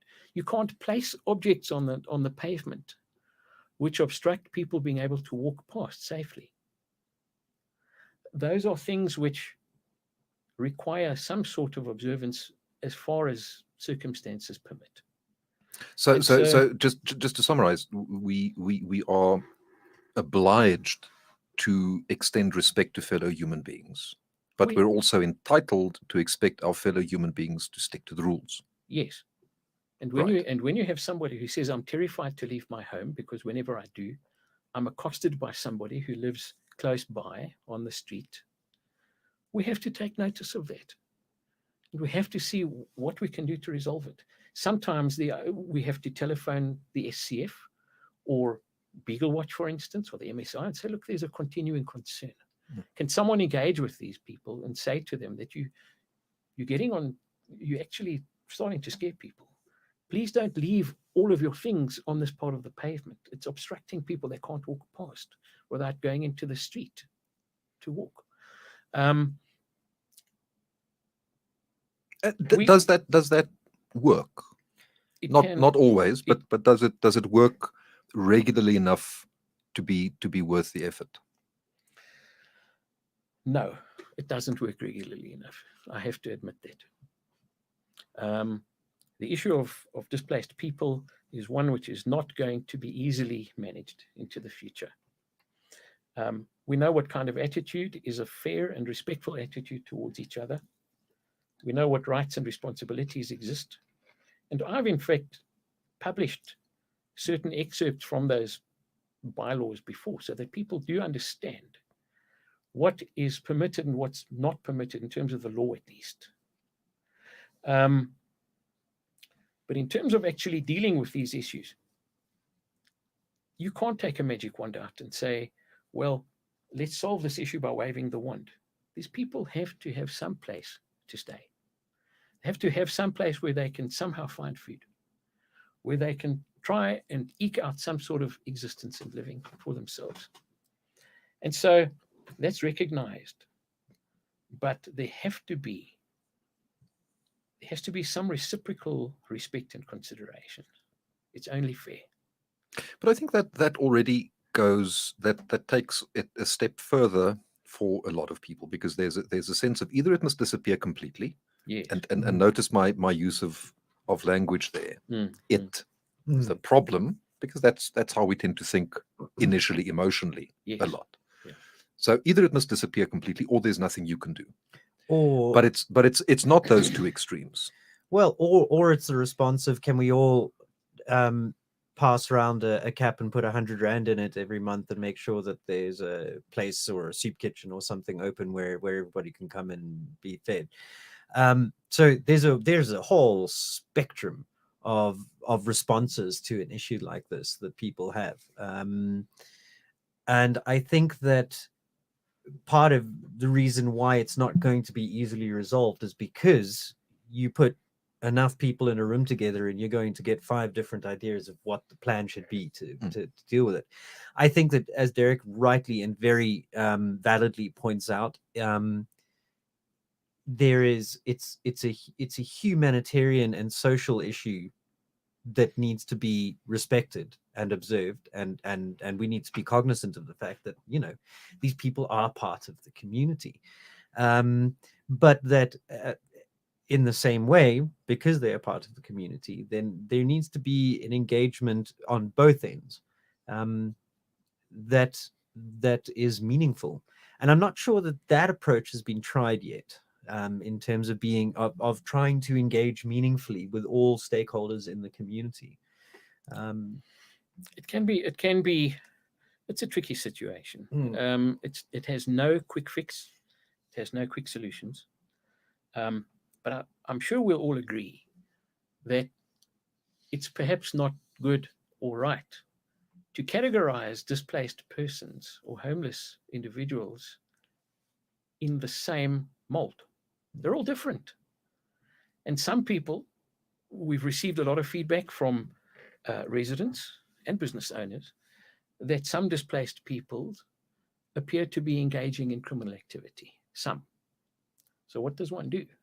One reports that to the police, one reports it to the JMPD, make sure that the security companies are alerted to something which has been observed and shared with us, and ask them to take action where necessary. So making sure that homeless people are viewed as part of the community doesn't mean that one must accept that crime may be committed without consequence. And so we do try and engage with people who can enforce the law, to make sure that there is at least some interaction with these individuals and that they understand that they have some responsibilities too. And so homelessness is not a crime. Of course, it's not a crime. It's And a you circumstance. it's that's an important differentiation to make. Yes, indeed. Homelessness, there's some horrible terms that people use for homeless people, like a hobo, for instance, or a tramp, which are exceedingly judgmental and which are very unfair towards the people that those words are attributed. And one can have all the sympathy in the world and all the empathy in the world, but there needs to be a proper plan in place. I can remember a number of years ago, our former ward councillor, Amanda Forsyth, held a meeting at Marks Park with a lot of stakeholders regarding displaced persons and homeless people. And there is, in fact, a displaced persons unit, which operates with the cooperation of the people in the neighborhood, which operates, goes and finds these people, engages them and says, first of all, number one, are you here legally? Are you a citizen, or are you perhaps a refugee? And so they try to understand who's in the neighborhood, first and foremost. Do the homeless people who are eligible for this have identity documents? Can they be helped to obtain them? It's an important thing. This is a city unit, As far as I understand, or is it a yes. provincial government unit? As far as I understand, it's a city Unit. And I speak under correction. But there was a very big initiative a couple of years ago to engage with the homeless individuals in the neighborhood. And there were some successes and there were some failures. A number of them were told about shelters, which they may go to, and for a nominal, 6 Rand or 8 Rand a night, with a place to sleep and a meal. A lot of people did not want to move. They preferred to stay. And some people did move. Some people, a lot of people gave their personal details and were eventually and ultimately helped to find employment and to try and get themselves out of the situation which they find themselves in. And so there have been active efforts over the years to try and engage the issue and to engage with the people involved, some of which were highly appreciative and some of whom did not want to cooperate. And so it's patchy. The reason why it's patchy is because, just like anyone else, the homeless people in our community have different views on things and different ways of dealing with issues. And so we do what we can with whom we can. And unfortunately, or fortunately, some people have to accept this as a fact of life in our country and try to do something positive about it. Help those who ask or need help. And at the same time, make sure that our community does not experience intimidation or fear From either or side. aggression from either side. From either side, quite correctly put. So the M.R.A does try to work towards a harmonious relationship amongst everyone in our community. It's not easy, and sometimes we may be criticized for what we try to do. But I always say, I think it's better to err on the side of doing too much than doing too little and turning one's head away and ignoring the problem. So put you on the spot before we move on, and we can talk about crime and what people's perceptions are also from your recent survey, because I think that came up as one of the issues, Matthew, that people were interested in. But there's the fact of balance. So we have to live together in a community. You have to live with your neighbors, and as you said earlier, Derek, there's you have to live with the merchants. So there needs to be some sense of compromise, and we need to find a reasonable middle between all of these often competing interests. Yes. Is that an attitude, do you think, that comes easily to people? Is that an attitude that people have generally in Melville? That ability to find a middle way that accommodates as many interests as possible? I think it's quite difficult to do that. Mm. It's a challenge. We have all kinds of people staying in Melville with all different kinds of views. I can remember one of my neighbors down the road speaking to me and saying he wants to do the following with his property. And I said, I don't think that would suit me. And can I suggest to you that that's not an ideal outcome? I invite you to reconsider your plans. I don't think that would suit me, and I'm not going to support it. In fact, if you apply to use your property for that, I'll oppose it. And his response to me was very disappointing. He said, you should be living in Parktown North, not in Melville. And I took umbrage to that, because Melville is made up of so many different kinds of people, families, communities. We're all welcome here, and all of our views are as important as anyone else's. And getting back to your question, it is difficult, but there are some things which everyone is interested in. Most people that live in Melville want to have a safe suburb. Most people who live in Melville want to live in relative peace, not having blaring music belting out, or people fighting in the street, or street, car boot parties, drag racing. Most people in Melville, it doesn't suit them to have that right on your doorstep. And so we do take the initiative to actively encourage law enforcement agencies to inspect, and where necessary, to fine or take any other appropriate action against disruptive elements in the neighborhood, purely because we owe a duty to the residents here to promote and protect their interests. That's our mandate. And you're and entitled to have interests. You're entitled to stand up for your interests. Yes, of course we are, provided we always understand that there are competing interests which are sometimes just as important as ours. And I recognized early on in our discussion the fact that people have a right to run businesses, to make a living for themselves. And sometimes that includes hosting people at your restaurant or at your establishment. You have a right to do that. But you also have responsibilities towards the other members of a community. And we take those responsibilities seriously, and we expect those responsibilities to be actively abided by. And all we ask is that there is consideration, both sides of any conflict, and that people understand what's legally required of them and respect the law. It's not too much to ask for someone to simply be law-abiding as far as they understand, or as far as they can be. And if there were more respect for the law in Melville, we'd have so much fewer issues to have to deal with. And it's in one's nature sometimes to do what you can get away with. Until somebody says, hold on. Correct. It's not a problem until you get caught, or until you get called out by somebody. And unfortunately, there is sometimes feedback provided by residents to say, look, there's a totally lawless situation in this part of the neighborhood at certain times of the week or certain times of the night. And if that happens, we have to engage with JMPD. A couple of years ago, there was a meeting with Michael Sun, who was the then MEC for the city of Johannesburg for, I forget.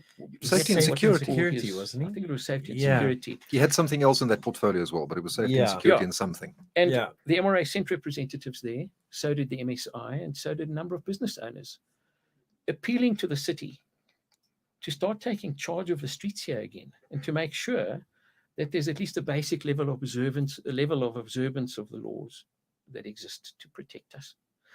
And there was a pretty positive response. A lot of businesses which had caused a lot of negative feedback to come out of the community were visited often by the police to make sure that the parameters of the liquor licenses which they had in place, for instance. Hello, or we're the- back. We'll keep coming back until you Yes. fix the problem. Absolutely. And look, not everything was a success, but I must say the city made an effort. It was a very visible, high visibility effort where a number of businesses were encouraged to tone things down and to make sure that they acted in a responsible way towards the rest of the neighborhood. And it worked in many cases. Some cases it didn't. You just had people who said, well, I'm going to carry on anyway. But a 50% improvement is still better than a 0% improvement. It was easily a 50% improvement. And this is something that's on the M.R.A's agenda all the time. When do we communicate with whom? Do we pool our resources with other residents associations if they're having the same issues? And what can we do to help each other out? You know, lateral support, not only in our own community here. So it's an ongoing process. It's it's not really a project-related type of work that we're only involved in, but an ongoing process of managing and engaging and encouraging and making sure that the residents hold us in high regard because they know that we have their backs. So you spend a Or year, yeah. spend a year building a dike, and then you need to spend 300 years maintaining the dike, right? Yeah, of course. And it's about that maintenance. Just you're talking about respect for law and order. Depending on who you talk to and depending on what kind of week you've had, there would be quite a wide range of perceptions.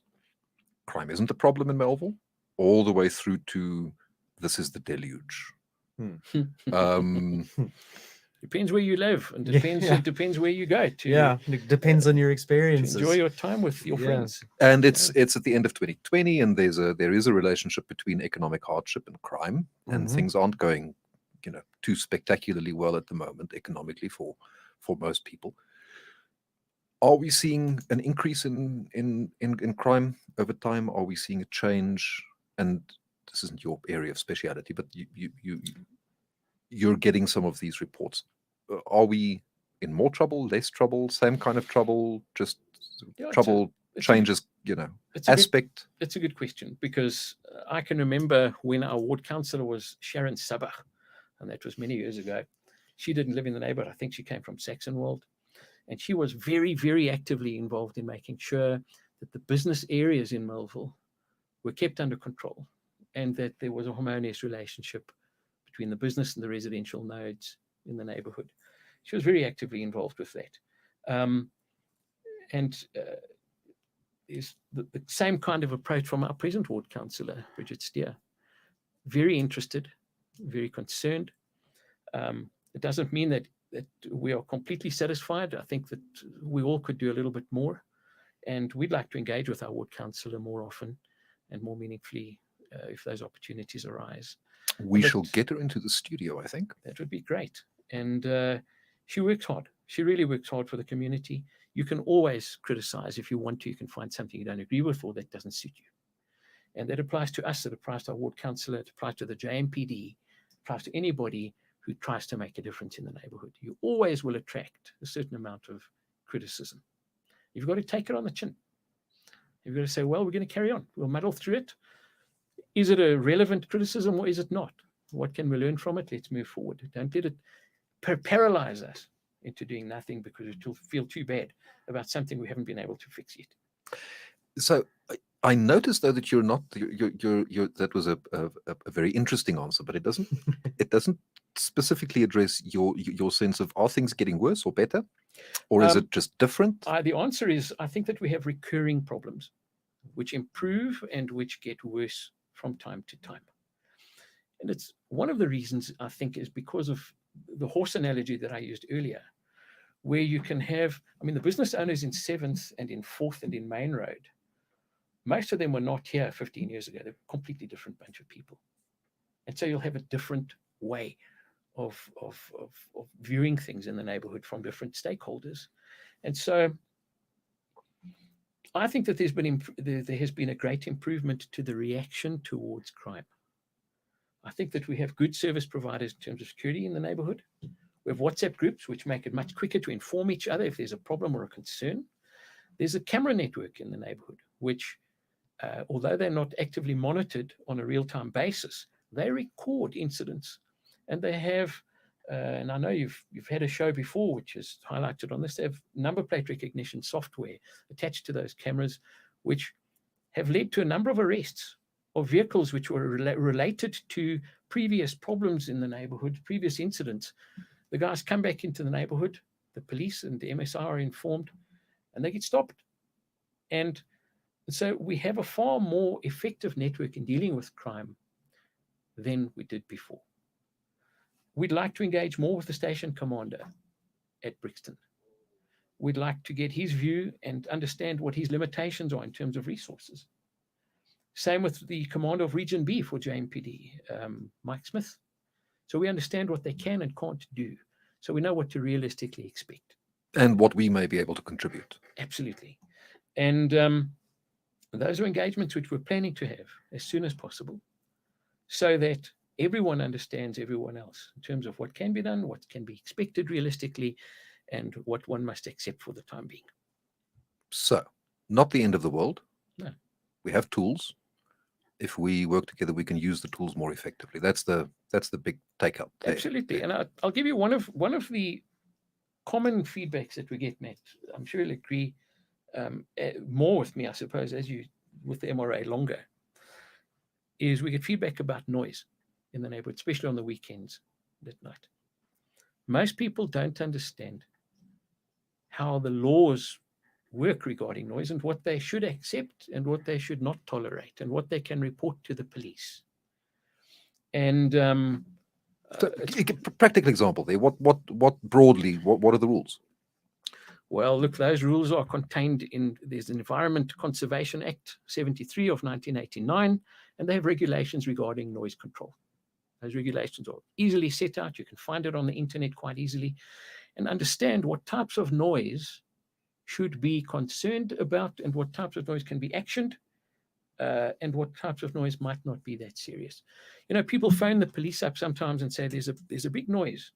Next door, there's a big party, for instance, or there's a restaurant that seems to be having live music. And as far as I understand, I don't think there's any consent use for place of amusement in Melville at this point. But I speak under correction. And there are noise complaints to the police who say, but it's not yet 10 p.m. You can only report it after 10. That's not correct. The noise regulations specifically tell you what kind of noise can be considered a noise nuisance or a noise disturbance. At any time. Yes, at any time.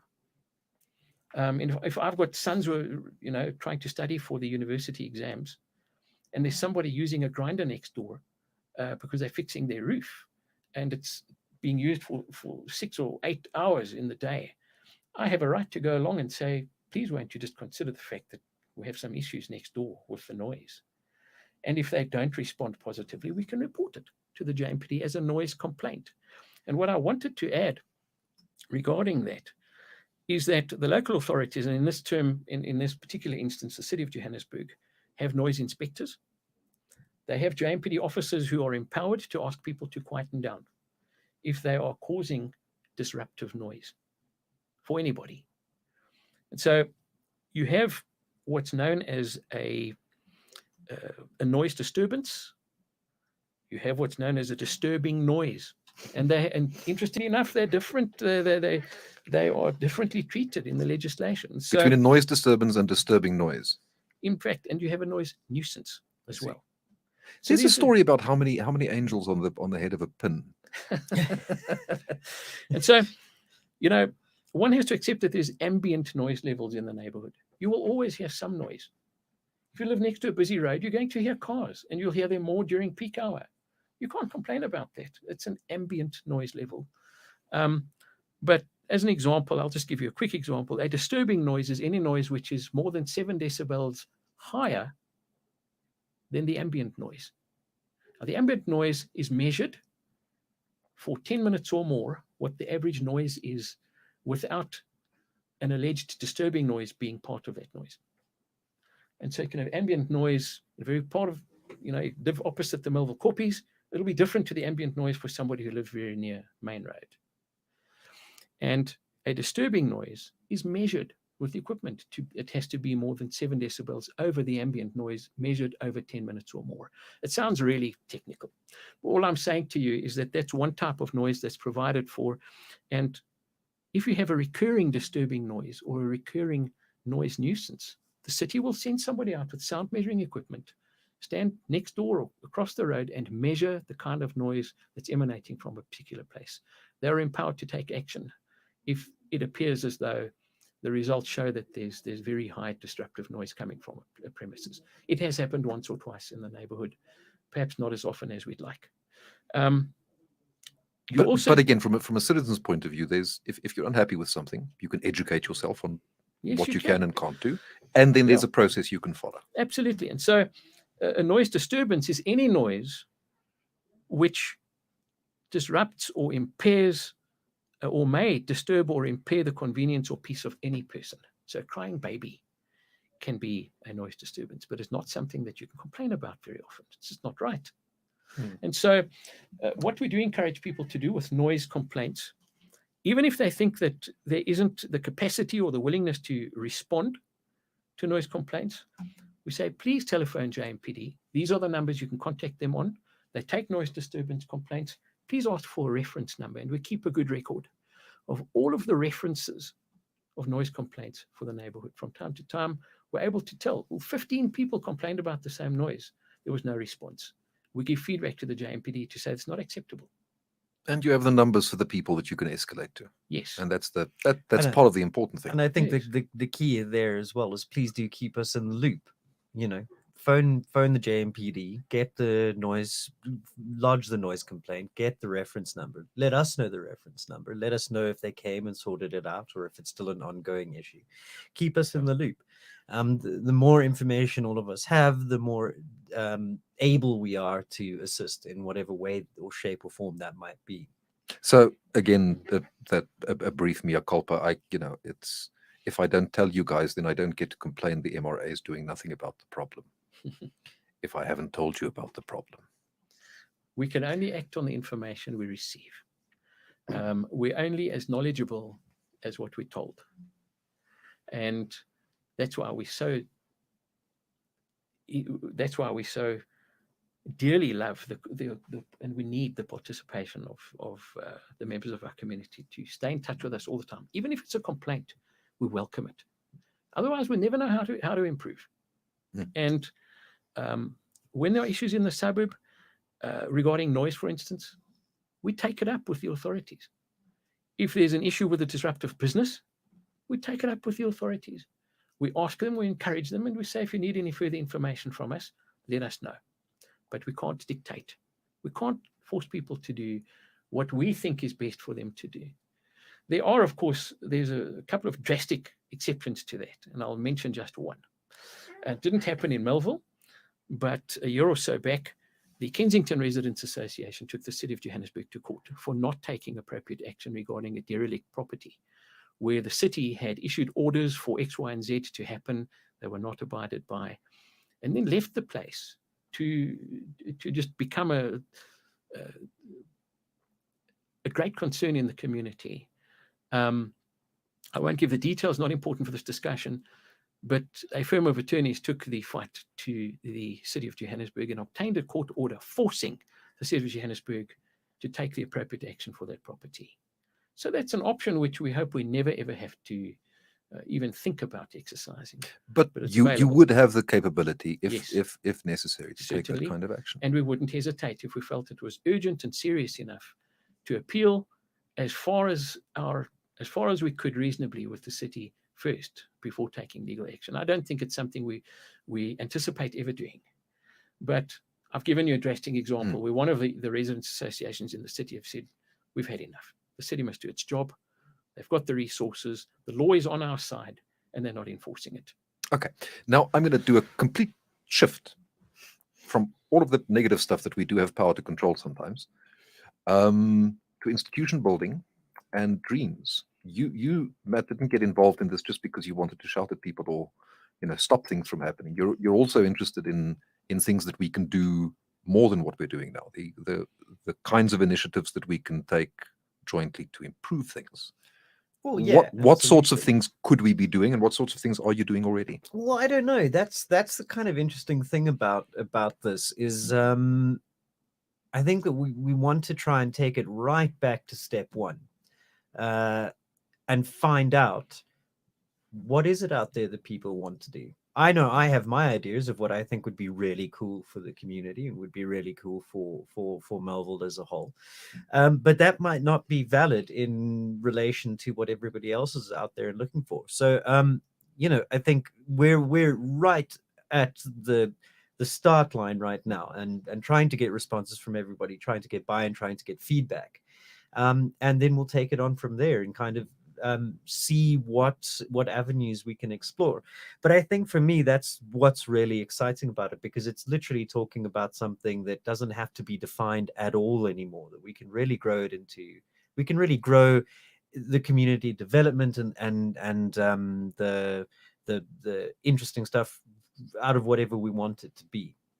Part of that might be just the act of talking about what sorts of things excite us, where we think we can take the community, because that is the thing that creates community.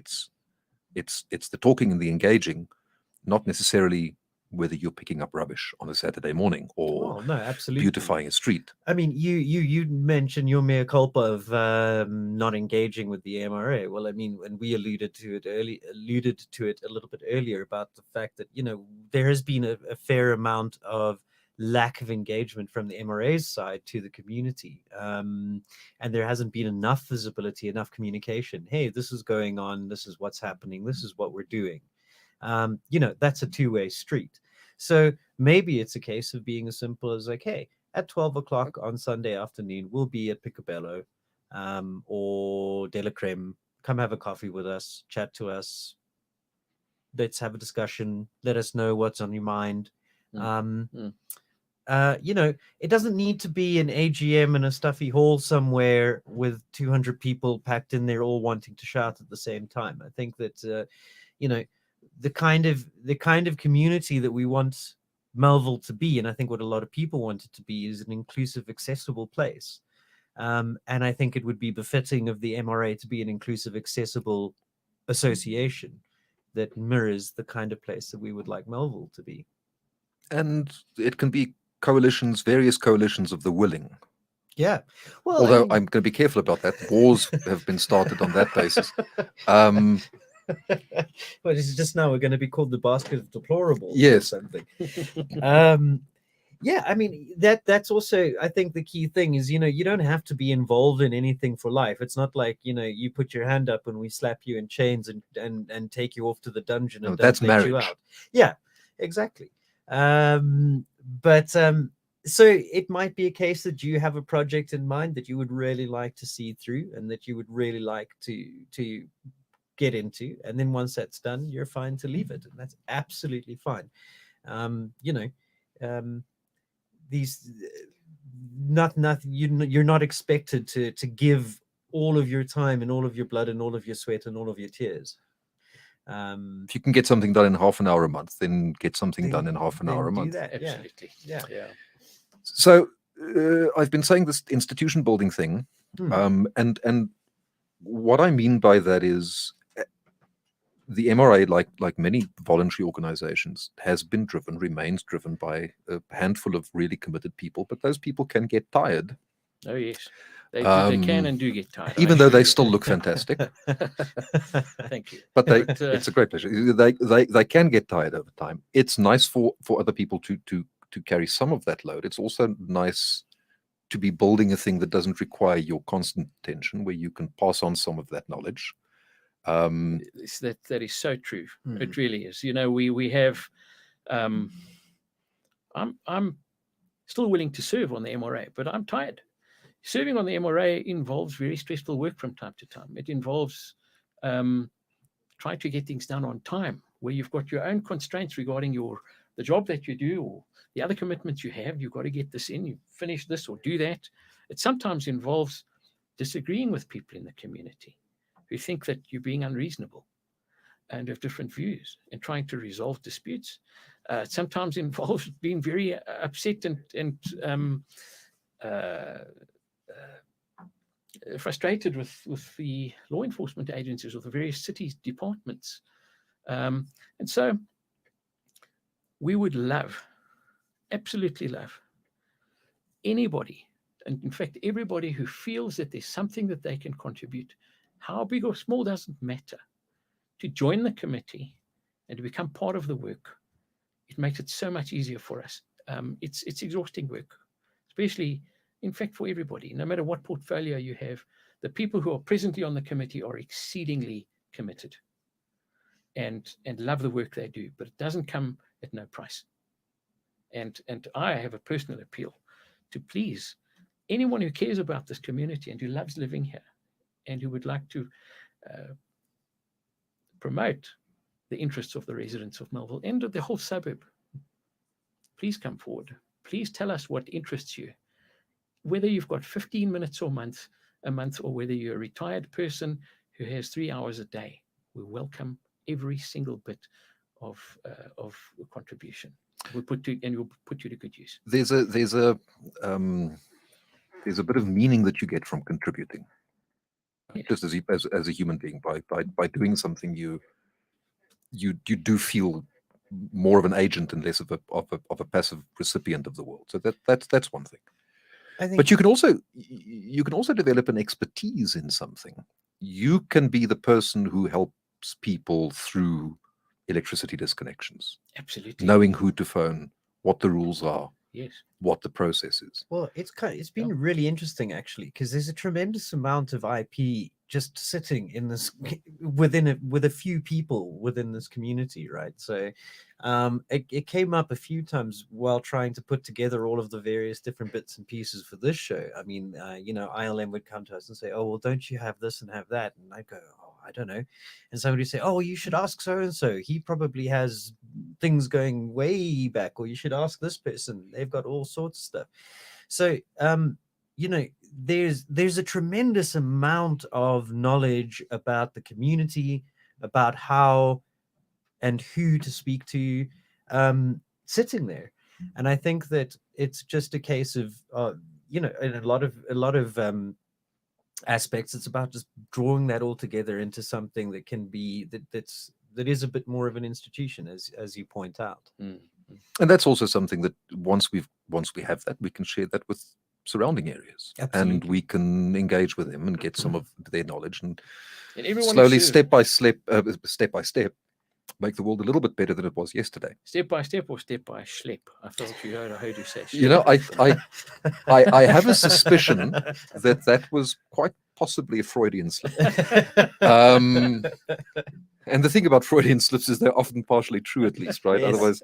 Otherwise they wouldn't be so effective. All right, so this was the first show, and I think the nice word would be we've traversed quite a lot, but not in a great deal of detail. Absolutely. There's a lot that we'd really like to share with the community in greater detail, specific issues.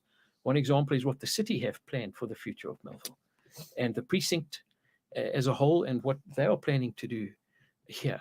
And we'd love more community support there. Yeah, what you can do, where you can comment, how you might be able to Absolutely. benefit, how And you might be let's- able to participate. So we have enough stuff that we can talk about for the next couple of weeks as we come back and do future shows, Sure. which I'm looking forward to, mainly because I don't have to do any of the hard work. I just ask the questions, and then magic happens elsewhere. The puckish look in your eyes as you ask the questions is what the most off-putting thing is. Yeah, it's like That the mischievous kind of deal with us. Yeah, Let's and I've been very impressed. You've all remained rational and logical and very kind and clear, I think. So it's been interesting for me. Anybody who's listening, please listen again. Tell your friends. They don't have to be Melville friends. It's useful if they are, but friends elsewhere who may subsequently want to move to Melville and increase our property prices. We invite you to share this around. We'll be back next week, same time, same place, possibly with some different people. And then at some stage, also just for the sake of drama, we'll invite people in, and then without them expecting it, we'll just put them on the spot and ask them really tough questions. And then, Well, that comes with the territory. If get you're involved in this kind of work, you must expect it sometimes. get publicity that way. My guests this evening have been Matthew Lewis. Matthew, thank you very much. Thank you. Also Derek Milne.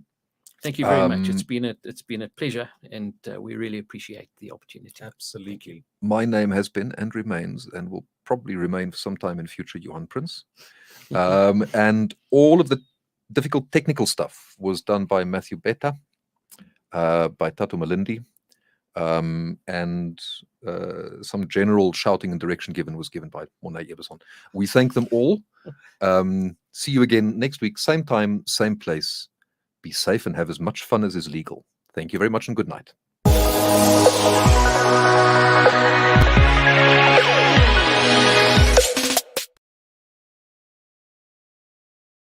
Hey, yes you. ilovemelville.live presents Black Friday, an on-air advertising opportunity for your business. For just 250 Rand, you can advertise your product or service on our platform for 10 minutes. And guess what? It's to an audience of 170,000 viewers. That's crazy. For more information, dial 011-718-2600 or simply email ilovemelville.live@gmail.com. Increase your sales today. Don't be an idiot. Guess what, livers? Spar Melville is giving away a food hamper valued at 500 Rand. To win, all you have to do is subscribe to our YouTube channel, I Love Melville Live, and engage on our weekly shows, Melville Streets in the morning from 7 a.m. to 10 a.m. and Melville Drive in the afternoon from 3 p.m. to 6 p.m.